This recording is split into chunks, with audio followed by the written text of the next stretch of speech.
Hallelujah, hallelujah. Joel പ്രവചനത്തിൽ 2-ാം അധ്യായം 25-ാം തിരുലിഖിതം. വിട്ടിൽ, വെട്ടുകിളി, പച്ചക്കുതിര, കമ്പിളിപ്പുഴു എന്നിങ്ങനെ ഞാൻ അയച്ച മഹാസൈന്യങ്ങൾ നശിപ്പിച്ച സംവത്സരങ്ങളിലെ വിളവുകൾ ഞാൻ നിങ്ങൾക്ക് തിരികെ നൽകും. ഈ വചനത്തിന്റെ അത്ഭുത ശക്തിയാൽ നിങ്ങൾക്ക് ഓരോരുത്തർക്കും കൃപയും സമാധാനവും. Praise the Lord, praise the Lord. Hallelujah, ഹല്ലേലൂയ, ഹല്ലേലൂയ, ഹല്ലേലൂയ.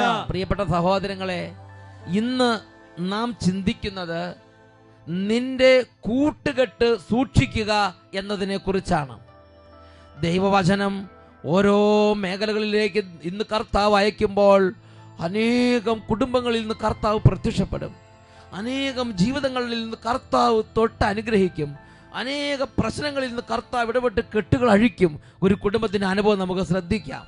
എൻ്റെ പേര് മേരി എന്ന, മുണ്ടമ്പേലി അത്തിപ്പുഴയിലാണ് എൻ്റെ വീട്. എനിക്ക് 2012 എനിക്ക് ഷുഗറുള്ളതാണ്. ഈ മേരി അമ്മ ഷുഗറുള്ള അമ്മയായിരുന്നു. 2012 എൻ്റെ വലത്തെ കാലിൻ്റെ തള്ളവിരലിൽ ഏതാണ്ടും കൊണ്ടതുപോലെ എനിക്ക് തോന്നി. അപ്പോഴെല്ലാം തൂത്ത് കളഞ്ഞപ്പോൾ അങ്ങോട്ട് പോയി, സാരമില്ല എന്ന് ഞാൻ വെച്ച്. പക്ഷെ കുറേ നാൾ കഴിഞ്ഞപ്പോൾ എൻ്റെ കാല് പഴുക്കാൻ തുടങ്ങി.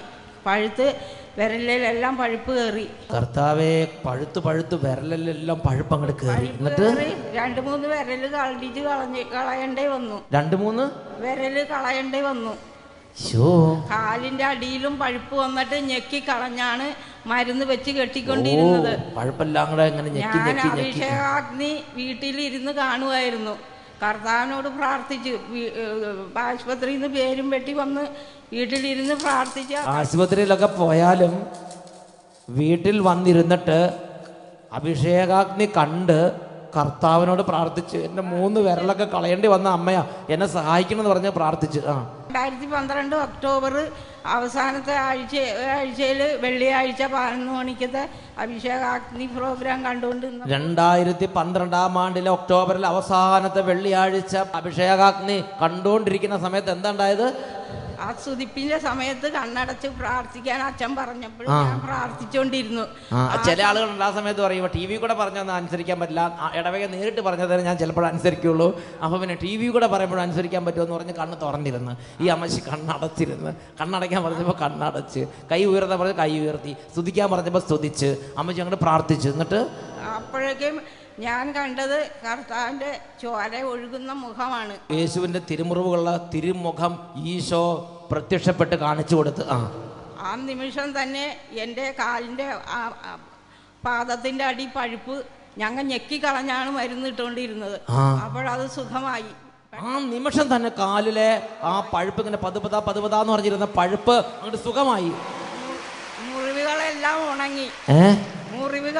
ഉണങ്ങി. മുറിവുകളെല്ലാം കരിഞ്ഞു പോയി. എന്റെ ഷുഗർ കുറഞ്ഞു. ഷുഗറും കുറഞ്ഞു പോയി.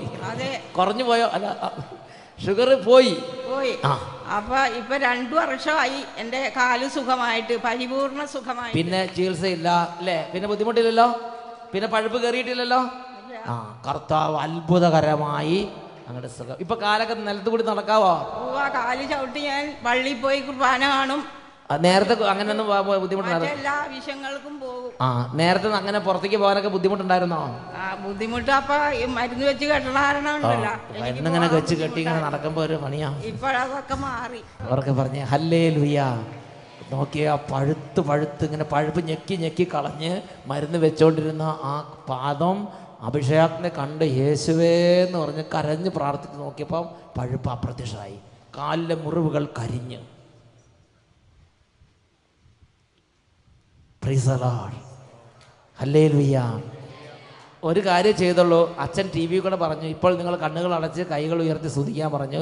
സ്തുതിച്ച സമയത്ത് ഈശോ പ്രത്യക്ഷപ്പെട്ട് ചോരം നിറഞ്ഞ ഈശോയുടെ മുഖം ആ അമ്മച്ചിക്ക് പ്രത്യക്ഷപ്പെട്ടു. ആ സമയം കാലിലെ മുറിവ് കരിഞ്ഞു പോയി. പിന്നെ ഷുഗറിന്റെ ആസ്പത്രി ചികിത്സയിൽ അത് മാറി. Hallelujah, hallelujah. പ്രിയപ്പെട്ട സഹോദരങ്ങളെ, ആ ഒരു എളിയ മകളുടെ ജീവിതത്തിൽ ആ ഒരു ഹൃദയത്തിന്റെ പ്രാർത്ഥന, ആ ഒരു വിശ്വാസം ദൈവം മാനിച്ചിടപെട്ട് അത്ഭുതമായി സൗഖ്യം കൊടുത്ത കർത്താവ് ഇന്ന് രാത്രി ഈ ശുശ്രൂഷ നടക്കുമ്പോൾ ഓരോരുത്തരുടെയും ഭവനങ്ങളിൽ തന്റെ സാന്നിധ്യം നൽകി ആശ്വാസം പകരും. എന്നുറക്കെ പറഞ്ഞേ ഹല്ലേലൂയ. ഹല്ലേലൂയ. എഴുന്നേറ്റ് നിൽക്കാം. ഒരു നല്ലൊരു ശുശ്രൂഷയിലേക്ക് മനസ്സങ്ങോട്ട് തുറക്കുക. മക്കളെ, യേശുക്രിസ്തുവിൻ്റെ നാമത്തെ വിളിച്ചപേക്ഷിക്കുന്ന എല്ലാവരുടെ മേലും അവിടുന്ന് എൻ്റെ സമ്പത്ത് വർഷിക്കും. ഇത് വിശ്വസിക്കണം, ഇത് വിശ്വസിക്കണം. ഇപ്പോൾ 2 കരങ്ങൾ നന്നായിട്ട് ഉയർത്തിപ്പിടിക്കുക, കണ്ണുകൾ അടയ്ക്കുക. അതിനുശേഷം ആത്മാർത്ഥമായി എത്ര ഉറക്കെ സ്തുതിക്കാമോ അത്ര ഉറക്കെ കുടുംബം ഒന്നിച്ച് ഈ രാത്രി കർത്താവിനെ ആരാധിക്കുകയാണ്. മക്കൾ എത്ര നന്നായിട്ട് ആരാധിക്കാമോ, എത്ര ഏകാഗ്രതയിൽ ആരാധിക്കാമോ അത്രയും തീഷ്ണതയോടെ വിശുദ്ധിയോടെ ഈ ശുശ്രൂഷയെ പങ്കുചേരുക, വിശുദ്ധിയോടെ പങ്കുചേരുക. Hallelujah, hallelujah. ആരാധന, ആരാധന. ഓ പരിശുദ്ധാത്മാവേ, ഓ ശക്തിയേ, ഉന്നതങ്ങളിൽ ആത്മാവേ, ജീവൻ നൽകുന്ന ആത്മാവേ, ശക്തി പകരുന്ന ആത്മാവേ, അഭിഷേകം നൽകുന്ന ആത്മാവേ, ഉണർവ് നൽകുന്ന ആത്മാവേ, ബോധ്യം നൽകുന്ന ആത്മാവേ, ഈ സമൂഹത്തിലേക്ക് കത്തി പടരണമേ. ആത്മാവിൻ ശക്തി, അത്യുന്നത ശക്തി, പരിശുദ്ധാത്മ ശക്തി എന്നിൽ നിറയട്ടെ. ആത്മാവിൻ ശക്തി, അത്യുന്നത ശക്തി, കൈകളടിച്ച് ശക്തി എന്നിൽ നിറയട്ടെ, എന്നിൽ നിറയട്ടെ, സഭയിൽ നിറയട്ടെ, ലോകം മുഴുവൻ കത്തിപ്പടരട്ടെ. നന്നായി കൈയടിച്ച് നിറയട്ടെ, സഭയിൽ നിറയട്ടെ, ലോകം മുഴുവൻ കത്തിപ്പടരട്ടെ. പരിശുദ്ധാത്മാവേ, പരിശുദ്ധാത്മാവേ, പരിശുദ്ധാത്മാവേ, ഇപ്പോൾ നിറയണമേ, ഈ സമൂഹത്തിലേക്ക് നിറയണമേ, ഈ കുടുംബങ്ങളിലേക്ക് നിറയണമേ, ബാലികാ ബാലന്മാരുടെ നിറയണമേ, യുവതി യുവാക്കന്മാരുടെ മേൽ നിറയണമേ, സഭയുടെ മേൽ നിറയണമേ, കൂട്ടായ്മകളുടെ മേൽ നിറയണമേ, സിസ്റ്റേഴ്സിന്റെ മേൽ നിറയണമേ, വൈദികരുടെ മേൽ നിറയണമേ, സർവ്വ മക്കളുടെ മേലും പരിശുദ്ധാത്മാവേ എഴുന്നള്ളി വരണമേ. സ്ലീഹന്മാരിൽ നിറഞ്ഞ പോലെ അഭിഷേക കാറ്റ വീശണമേ, സ്ലീഹന്മാരിൽ നിറഞ്ഞ പോലെ അഭിഷേക കാറ്റ വീശണമേ. രോഗശക്തിയെ തകർത്തിടാൻ, പാപശക്തിയെ തകർത്തിടാൻ അഭിഷേകത്താൽ എന്ന് നിറയ്ക്കണമേ. രോഗശക്തിയെ തകർത്തിടാൻ, പാപശക്തിയെ തകർത്തിടാൻ അഭിഷേകത്താൽ എന്ന് നിറയ്ക്കണമേ. കൈകൾ ഉയർത്തി കൈയടിച്ച് നിറയട്ടെ, സഭയിൽ നിറയട്ടെ, ലോകം മുഴുവൻ കത്തിപ്പടരട്ടെ. എന്നിൽ നിറയട്ടെ, സഭയിൽ നിറയട്ടെ, ലോകം മുഴുവൻ കത്തിപ്പടരട്ടെ. എന്നിൽ നിറയട്ടെ, സഭയിൽ നിറയട്ടെ, ലോകം മുഴുവൻ കത്തിപ്പടരട്ടെ. പരിശുദ്ധാത്മാവേ, എന്നിൽ നിറയട്ടെ, ശക്തിയുടെ ആത്മാവേ, ലോകം മുഴുവൻ glory, glory, glory, glory. അത്ഭുത ശക്തി, അഭിഷേക ശക്തി ഈ കൂട്ടായ്മ മുഴുവൻ നിറയട്ടെ, ദേശം മുഴുവൻ കത്തി പടരട്ടെ, സകല മക്കളുടെ മേൽ അത്ഭുതമായി വ്യാപരിക്കട്ടെ. ഹല്ലേലൂയ, ഹല്ലേലൂയ, ഹല്ലേലൂയ, ഹല്ലേലൂയ, ഹല്ലേലൂയ, ഹല്ലേലൂയ, ഹല്ലേലൂയ, ഹല്ലേലൂയ. കരങ്ങൾ ഉയർത്തി കർത്താവിനെ ആരാധിക്കുന്നു.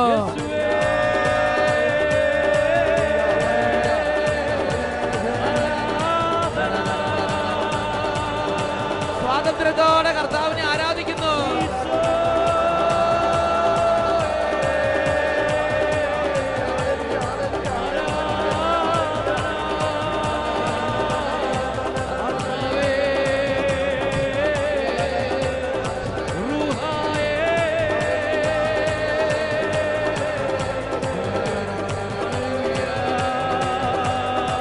ക്ഷീണങ്ങൾ മാറുന്നു, ബന്ധനങ്ങൾ അഴിയുന്നു, വലിയ വിടുതലുകൾ കർത്താവ് വർഷിക്കുന്നു.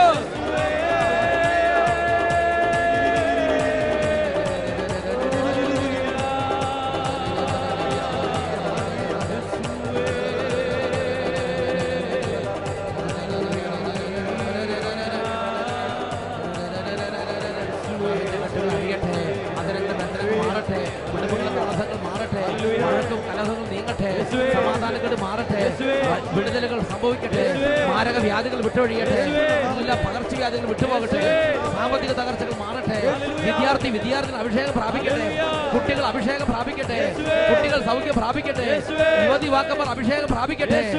ഹല്ലേലൂയ, ഹല്ലേലൂയ, ഹല്ലേലൂയ. ആരാധന, ആരാധന. Hallelujah, hallelujah. യേശുവേ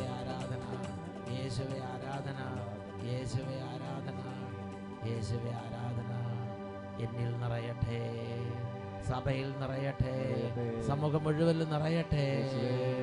എന്നിൽ നിറയട്ടെ, സഭയിൽ നിറയട്ടെ, ലോകം മുഴുവൻ കത്തിപ്പടരട്ടെ. എന്നിൽ നിറയട്ടെ, സഭയിൽ നിറയട്ടെ, പരിശുദ്ധാത്മാവേ, ലോകം മുഴുവൻ കത്തിപ്പടരട്ടെ. ഈ സമൂഹം മുഴുവൻ കത്തിപ്പടരട്ടെ. ഈ ദാസരുടെ മേൽ കത്തിപ്പടരണമേ പരിശുദ്ധാത്മാവേ. ദാസരുടെ മേൽ കത്തിപ്പടരട്ടെ. ഈ ഇടവകയുടെ മേൽ കത്തിപ്പടരണമേ പരിശുദ്ധാത്മാവേ. ഇടവകയുടെ മേൽ കത്തിപ്പടരട്ടെ. പരിശുദ്ധാത്മാവേ, കത്തിപ്പടരട്ടെ.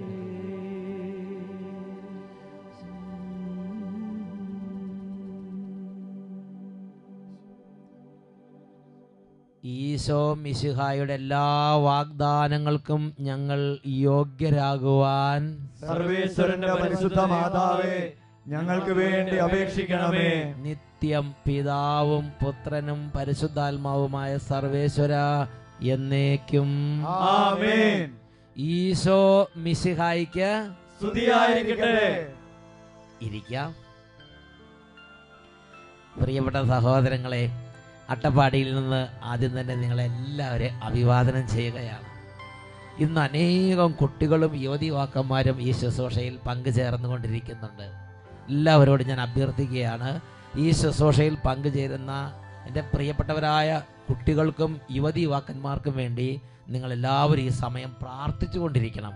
എന്നുറക്കെ പറഞ്ഞേ ഹല്ലേലൂയ, ഹല്ലേലൂയ. കുട്ടികളെ നല്ല ശ്രദ്ധയോടെ ഒന്നുറക്കെ പറഞ്ഞേ hallelujah, hallelujah. Praise the Lord, praise the Lord. ഇന്ന് നമ്മൾ ചിന്തിക്കുന്ന വിഷയമാണ് നിന്റെ കൂട്ടുകെട്ട് സൂക്ഷിക്കുക. പ്രിയപ്പെട്ട സഹോദരങ്ങളെ, ഞാൻ എൻ്റെ ഒരു അനുഭവം നിങ്ങളോട് പറയാം. ഞാൻ വളരെ നല്ല ഒരു ഇടവകയിൽ പോയി ശുശ്രൂഷ ചെയ്യാൻ ഇടവന്നു. അവിടെ ഒരു നല്ല അച്ഛനുണ്ടായിരുന്നു.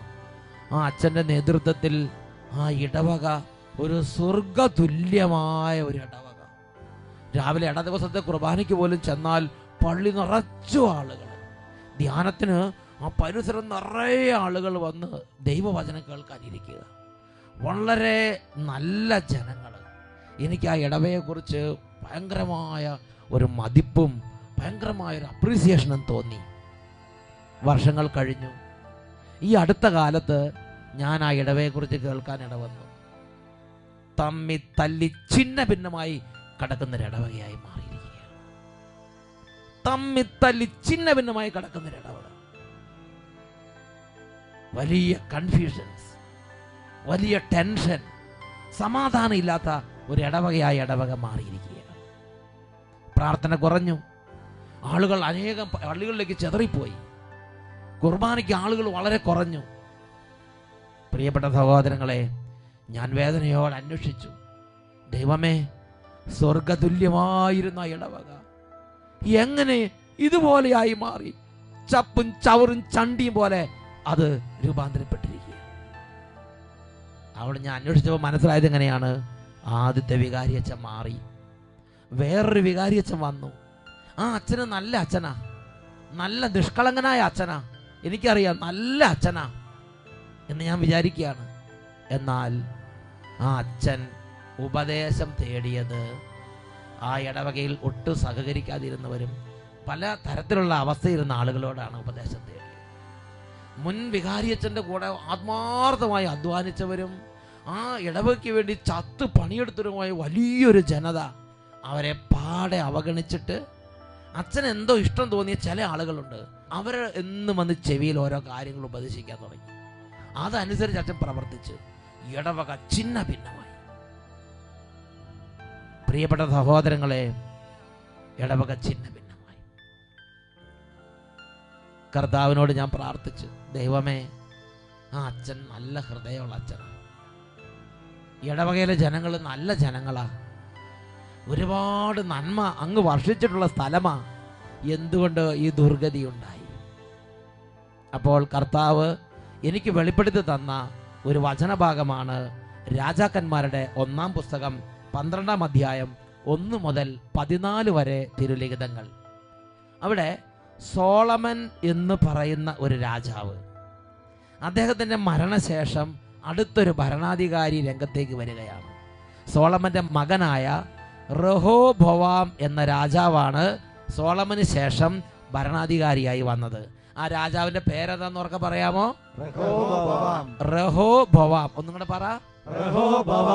റഹോബോവാം എന്ന സോളമന്റെ മകൻ രാജാവായി. പ്രിയപ്പെട്ട സഹോദരങ്ങൾ, അങ്ങനെ രാജ്യം അങ്ങനെ പോയിക്കൊണ്ടിരിക്കുകയാണ്.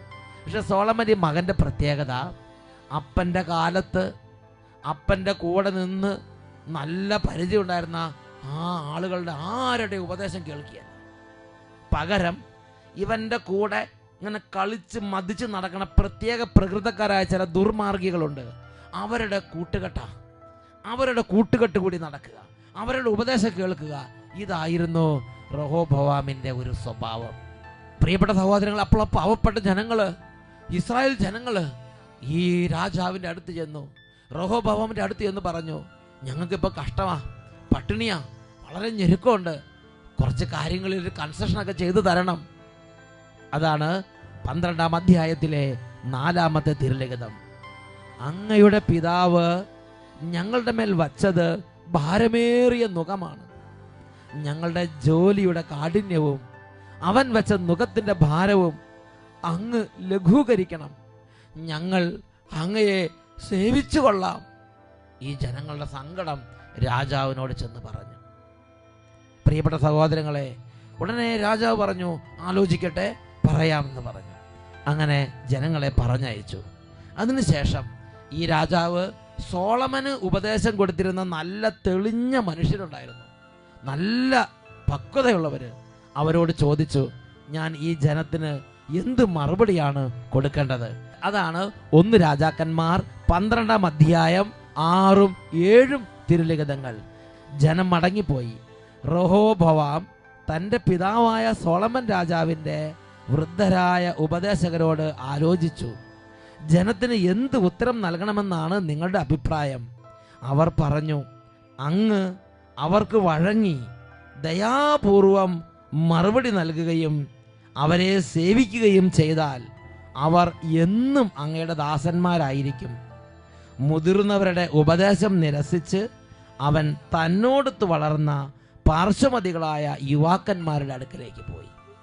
പ്രിയപ്പെട്ട സഹോദരങ്ങളെ, ആ മുതിർന്നവർ നല്ല ഉപദേശം കൊടുത്തു. അപ്പോൾ റഹോബോവാം എന്ത് ചെയ്തു? അത് കേട്ടില്ല. അതിനുശേഷം തന്നോടൊപ്പം വളർന്ന തനിക്ക് പിടിച്ച ചില ആളുകളുണ്ട്, ചെറുപ്പക്കാര്, ഇവന്റെ പ്രായക്കാര്, കളിപ്രായക്കാര്. ഇവൻ ആ യുവാക്കന്മാരോട്, ഇവന്റെ പ്രായത്തിൽപ്പെട്ട ആ യുവാക്കന്മാരോട് ആലോചന ചോദിക്കുകയാണ്. അവരെന്ത് പറഞ്ഞു? അതാണ് 1 രാജാക്കന്മാർ 12-ാം അധ്യായം 10-ാമത്തെ വാക്യത്തിൽ കാണുന്നത്. അവർ അവനോട് പറഞ്ഞു, അങ്ങയുടെ പിതാവ് ഞങ്ങളുടെ നുകത്തിന്റെ ഭാരം കൂട്ടി അങ്ങ് അത് കുറച്ചു തരണം എന്ന് പറഞ്ഞ ഈ ജനത്തോട് നീ പറയുക, എൻ്റെ ചെറുവിരൽ എൻ്റെ പിതാവിൻ്റെ അരക്കെട്ടിനേക്കാൾ മുഴുപ്പുള്ളതാണ്. അവൻ ഭാരമുള്ള നുകം നിങ്ങളുടെ മേൽ വെച്ചു, ഞാൻ അതിൻ്റെ ഭാരം കൂട്ടും. അവൻ നിങ്ങളെ ചാട്ട കൊണ്ട് അടിച്ചു, ഞാൻ നിങ്ങളെ മുൾ ചാട്ട കൊണ്ട് അടിക്കും. ഈ ചെറുപ്പക്കാരുടെ ഉപദേശം അവൻ സ്വീകരിച്ചു. അവൻ ആ ജനങ്ങൾ വന്നപ്പോൾ ആ ജനങ്ങളുടെ മേൽ പരുഷമായി പെരുമാറി. വാലും തലയും കൊണ്ട് കൊത്തണ മാതിരിയും കടിക്കണ മാതിരിയും ആ ജനങ്ങളെ അവൻ പ്രകോപിപ്പിച്ചു. പ്രിയപ്പെട്ട സഹോദരങ്ങളെ, അവൻ ആ ജനങ്ങളോട്, ഈ ചെറുപ്പക്കാര് ആ മേട്ട സ്വഭാവമുള്ളവർ എന്ത് പറഞ്ഞോ അതേ ടൈപ്പ് ഉത്തരം ഈ ജനങ്ങൾക്ക് കൊടുക്കുകയാണ്. അതാണ് 1 രാജാക്കന്മാർ 12-ാം അധ്യായം 14-ാമത്തെ തിരുലിഖിതം. ആ യുവാക്കളുടെ ഉപദേശം അനുസരിച്ച് അവൻ പറഞ്ഞു, എൻ്റെ പിതാവ് നിങ്ങളുടെ മേൽ ഭാരമുള്ള നുകം വെച്ചു, ഞാൻ അതിൻ്റെ ഭാരം കൂട്ടും. എൻ്റെ പിതാവ് നിങ്ങളെ ചാട്ട കൊണ്ട് അടിച്ചു, ഞാൻ നിങ്ങളെ മുൾ ചാട്ട കൊണ്ട് അടിക്കും. ഈ വിധത്തിൽ ആ ജനങ്ങൾക്ക് മറുപടി കൊടുത്തു. ഞാൻ ഒന്നും ചെയ്യാൻ പോകുന്നില്ല, ഒരു കൺസെഷൻ നിങ്ങൾക്ക് തരാൻ പോകുന്നില്ല. എൻ്റെ പിതാവ് ചാട്ട കൊണ്ട് അടിച്ചെങ്കിൽ ഞാൻ നിങ്ങളെ മുൾ ചാട്ട കൊണ്ട് അടിക്കും. ഇങ്ങനെ ആ ജനത്തിന് മറുപടി കൊടുത്തു. പ്രിയപ്പെട്ട അപ്പൊ തന്നെ ആ ജനം അടഞ്ഞു. ആ ജനം പറഞ്ഞു, ദാവീദിന്റെ കുടുംബം ഞങ്ങൾ തമ്മിൽ എന്ത് ബന്ധം? നീ നിന്റെ പണി നോക്കും, ഞാൻ ഞങ്ങളുടെ പണി നോക്കും. അവിടെ ഭിന്നതയുണ്ടായി, അവിടെ വലിയ പ്രശ്നം ഉണ്ടായി. രാജ്യം രണ്ടായി പിളർന്നു. അവരൊരു വിമത നേതാവിനെ വിളിച്ചു വരുത്തി. ജെറോബോവാം എന്ന് പേരുള്ള ഒരു നേതാവിനെ അവർ വിളിച്ചു വരുത്തി. ആ നേതാവിന്റെ കീഴിൽ ഇസ്രായേലിലെ 10 ഗോത്രങ്ങൾ അന്ന് വേർതിരിഞ്ഞു. റഹോബോവാമിന് പിന്നെ യൂദാ ഗോത്രം 1-2 ഗോത്രങ്ങൾ മാത്രം അവശേഷിച്ചു. ബാക്കി സിംഹഭാഗം ഇസ്രായേൽ രാജ്യവും വേർപെട്ടു പോയി. ഇസ്രായേൽ 2 വെട്ടിമുറിക്കപ്പെട്ടു. പിന്നീട് ഒരിക്കലും BC 782 അസീറിയ ആക്രമിച്ച് അതൊക്കെ നശിപ്പിക്കുന്നത് വരെ പിന്നീട് ഒരിക്കലും അവർ യോജിച്ചിട്ടില്ല. അങ്ങനെ ശക്തമായൊരു പിളർപ്പിലേക്ക് നയിച്ചത് ഈ റഹോബോവാമിന്റെ ആ ചീത്ത കൂട്ടുകാരുടെ ആ കൂട്ടുകെട്ടിന്റെ ഉപദേശമാണ്. 1 രാജാക്കന്മാർ 12-ാം അധ്യായം 20-ാം വാക്യത്തിൽ വായിക്കുന്ന എങ്ങനെയാണ്? ജെറോബോവാം മടങ്ങി വന്നെന്ന് കേട്ടപ്പോൾ ഇസ്രായേൽ ജനം ഒരുമിച്ച് കൂടി അവനെ വരുത്തി ഇസ്രായേലിനെ രാജാവാക്കി. യൂദയായുടെ ഗോത്രമൊഴികെ മറ്റൊന്നും ദാവീദിന്റെ ഭവനത്തെ അനുഗമിച്ചില്ല. വേറൊരു വാക്യം പറഞ്ഞാൽ സോളമന്റെ മകനായ റഹോബോവാമിന്റെ കീഴിൽ ചുരുക്കം 1-2 ഗോത്രം ഒഴിച്ച് ബാക്കി മുഴുവൻ ആളുകളും മറ്റു ഭാഗത്തേക്ക് ചേർന്നു. രാജാവ് ഒരു പ്രതിനിധി അയച്ചു. അവനെ അവർ കല്ലെറിഞ്ഞു കൊന്നു. ഉടനെ രാജാവ് രക്ഷപ്പെടാൻ വേണ്ടി രഥത്തിൽ കയറി ജെറുസലേമിലേക്ക് ഓടി രക്ഷപ്പെട്ടു. പ്രിയപ്പെട്ട സഹോദരങ്ങളെ, അത് ആ രാജ്യം പിന്നെ ഒരിക്കലും കൂടി എന്നും പേർ തമ്മിൽ കലഹത്തിലുമായിരുന്നുവെന്ന് വചനത്തിൽ 1 രാജാക്കന്മാർ 12-13 നമ്മൾ വായിക്കുകയാണ്. പ്രിയപ്പെട്ട സഹോദരങ്ങളെ, ഇതുപോലെയാണ് അനേകം കുടുംബങ്ങൾ ഇന്ന് ഛിന്നഭിന്നമായിക്കൊണ്ടിരിക്കുന്നത്. അനേക ഇടവകകൾ, അനേക കോൺവെന്റുകൾ, അനേക കുടുംബങ്ങൾ, അനേക സമൂഹങ്ങൾ, പ്രാർത്ഥനാ ഗ്രൂപ്പുകൾ, അനേക ദൈവമക്കളുടെ സംവിധാനങ്ങൾ ഛിന്ന ഭിന്നമാകാൻ സാത്താൻ ഉപയോഗിക്കുന്ന വളരെ കൗശലമായ ഒരു തന്ത്രമാണ് കൂട്ടുകെട്ടുകളിലൂടെ നല്ല ഭരണാധികാരികളെ നശിപ്പിച്ചു കളയുക. നുറക്കെ പറഞ്ഞേ ഹല്ലേലൂയ, ഹല്ലേലൂയ. നിന്റെ കൂട്ടുകെട്ട് നീ സൂക്ഷിക്കണമെന്ന് ദൈവത്തിന്റെ വചനം നമുക്ക് മുന്നറിയിപ്പ് നൽകുകയാണ്. ദൈവത്തിന്റെ വചനം സങ്കീർത്തന പുസ്തകം 1-ാം അധ്യായത്തിൽ 1-ാമത്തെ തിരുലിഖിതം, ദുഷ്ടരുടെ ഉപദേശം സ്വീകരിക്കുകയോ പാപികളുടെ മാർഗത്തിൽ നടക്കുകയോ പരിഹാസകരുടെ പീഠങ്ങളിൽ പോയി ഇരിക്കുകയോ ചെയ്യാത്തവൻ ഭാഗ്യവാൻ. പ്രിയപ്പെട്ട സഹോദരങ്ങളെ, വചനം ഒരു കാര്യം വെറുതെ പറയാമെന്ന് വിചാരിക്കരുത്. നീ ദുഷ്ടരുടെ ഉപദേശം സ്വീകരിക്കാൻ വേണ്ടി പോകരുത്. പ്രിയ യുവാവേ, യുവതി, നിന്റെ പ്രായത്തിനനുസരിച്ച് നിനക്ക് പലരും നിനക്ക് കൂട്ടുകാരുണ്ടായിരിക്കും. അല്ലെങ്കിൽ മദ്യപിക്കുന്ന ഒരു വ്യക്തിക്ക്, അല്ലെങ്കിൽ ദുർമാർഗം നടക്കുന്ന വ്യക്തിക്ക് തനിക്ക് ചേർന്ന പോലെയുള്ള ചില ഉപദേശകരുണ്ടായിരിക്കും. ഈനാം ബേസിക്ക് മരപ്പെട്ടി കൂട്ടുന്ന് കേട്ടിട്ടില്ലേ? അതേമാതിരി ചില തനിക്ക് ചേർന്ന് ചില കൂട്ടുകാരുണ്ടായിരിക്കും. അവരായിരിക്കും നിങ്ങളുടെ ജീവിതത്തെയും ദൈവം നിങ്ങൾക്ക് വേണ്ടി ഒരുക്കിയിരിക്കുന്ന എല്ലാ നന്മകളെയും സമൂലം നശിപ്പിക്കാൻ സാത്താൻ ഉപയോഗിക്കുന്ന ഉപകരണം നിങ്ങൾ മനസ്സിലാക്കണം. എന്നുറക്കെ പറഞ്ഞേ ഹല്ലേലൂയ. സങ്കീർത്തന പുസ്തകം 50-ാം അധ്യായം 16-ാം വാക്യത്തിൽ ഇങ്ങനെ പറയുന്നു, ദൈവം ദുഷ്ടനോട് പറയുന്നു, എന്റെ നിയമങ്ങൾ ഉരുവിടാനോ എന്റെ ഉടമ്പടിയെ കുറിച്ച് സംസാരിക്കാനോ നിനക്ക് എന്തു കാര്യം? എന്താ കാരണം? 17-ാമത്തെ വാക്യത്തിൽ പറയുകയാണ്, നീ കള്ളനെ കണ്ടാൽ അവനോട് കൂട്ടുചേരും, നീ വ്യഭിചാരിയെ കണ്ടാൽ അവനോട് ചങ്ങാത്തം കൂടും, നീ ഏത് ഉറവേന്നും കുടിക്കും. പ്രിയപ്പെട്ട ദൈവവൈതലേ, ഇതാണോ നിന്റെ സ്വഭാവം?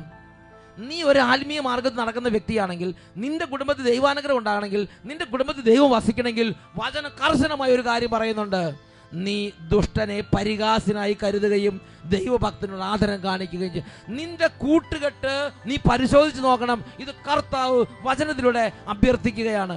കള്ളനെ കണ്ടാൽ കൂട്ടുകൂടും, വ്യഭിചാരിയെ കണ്ടാൽ ചങ്ങാത്തം കൂടും.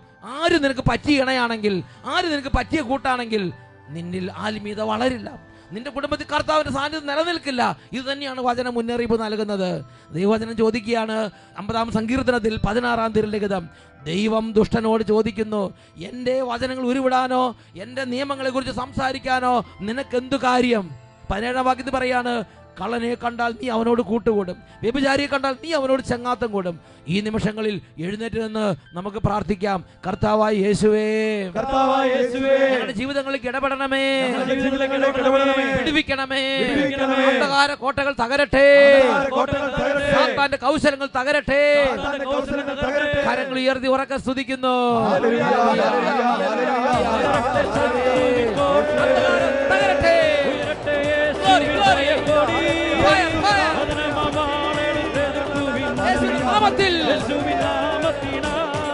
ശാസിക്കുന്നു. കുടുംബങ്ങളും സ്ഥാപനങ്ങളും വിടുതൽ പ്രാപിക്കട്ടെ.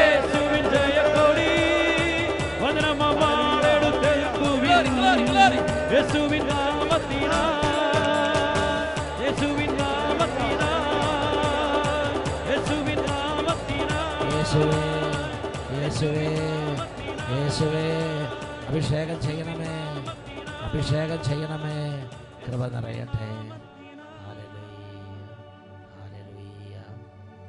ഈശോയുടെ അത്ഭുതകരമായ നാമത്തിൽ അനുഗ്രഹിക്കുന്നു, ഇപ്പോഴും എപ്പോഴും എന്നേക്കും. ആമേൻ.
ഹല്ലേലൂയ. ഹല്ലേലൂയ. യേശുവേ ആരാധന. യേശുവേ ആരാധന. പ്രിയപ്പെട്ട സഹോദരങ്ങളെ, അനേകം കുടുംബങ്ങൾ തകർന്നു പോകാൻ ഒരു കാരണം ജീവിതത്തിൻ്റെ പ്രത്യേക സാഹചര്യങ്ങളിൽ ജീവിതത്തിലേക്ക് കടന്നു വന്ന ദൈവം അംഗീകരിക്കാത്ത കൂട്ടുകെട്ടുകൾ. നാം ദൈവം അംഗീകരിക്കാത്ത സ്ഥലങ്ങളിൽ ഉപദേശങ്ങൾ തേടി ഇന്ന് ഈ സമയം പരിശുദ്ധ ദിവ്യകാരുണ്യ ഈശോയുടെ ആശീർവാദം നൽകി കുടുംബങ്ങളിൽ നിന്നും ബന്ധങ്ങളിൽ നിന്നും ദൈവം അംഗീകരിക്കാത്ത എല്ലാ അംശങ്ങളും ഛിന്ന ഭിന്നമായി പോകാൻ വേണ്ടി പ്രാർത്ഥിക്കുകയാണ്. രണ്ട് കാര്യങ്ങളും നന്നായിട്ട് ഉയർത്തിപ്പിടിക്കാം. മക്കളെ, കുടുംബാംഗങ്ങൾ, മക്കൾ, ജീവിത പങ്കാളി, എല്ലാ മണ്ഡലങ്ങളെയും സമർപ്പിക്കുക. ആരെയാണോ ചീത്ത കൂട്ടുകെട്ടുകളിലൂടെ സാത്താൻ പീഡിപ്പിക്കുന്നത് അവരുടെ ജീവിതങ്ങളിൽ നിന്ന് തകർച്ചകൾ മാറട്ടെ, ബന്ധനങ്ങൾ അഴിയട്ടെ. ഉറക്കെ സ്തുതിക്കുന്നു. ഹല്ലേലൂയ, ഹല്ലേലൂയ, ഹല്ലേലൂയ. ഓ, അന്ധകാര പീഡകളും ഇവരുടെ എല്ലാ കൗശലങ്ങളും ഇപ്പോൾ യേശുക്രിസ്തുവിന്റെ അത്യുന്നതമായ വചനത്താൽ ഛിന്നഭിന്നമാകട്ടെ. ശത്രുവിൻ കോട്ടകൾ ഉയരട്ടെ, യേശുവിൻ ജയക്കൊടി വചനമമാളെടുത്തെതിർക്കുവിൻ, യേശുവിൻ നാമത്തിനാൽ തകരട്ടെ ശത്രുവിൻ കോട്ടകൾ ഉയരട്ടെ, യേശുവിൻ ജയക്കൊടി വചനമമാളെടുത്തെതിർക്കുവിൻ, യേശുവിൻ നാമത്തിനാൽ, യേശുവിൻ നാമത്തിനാൽ, യേശുവിൻ നാമത്തിനാൽ, യേശുവിൻ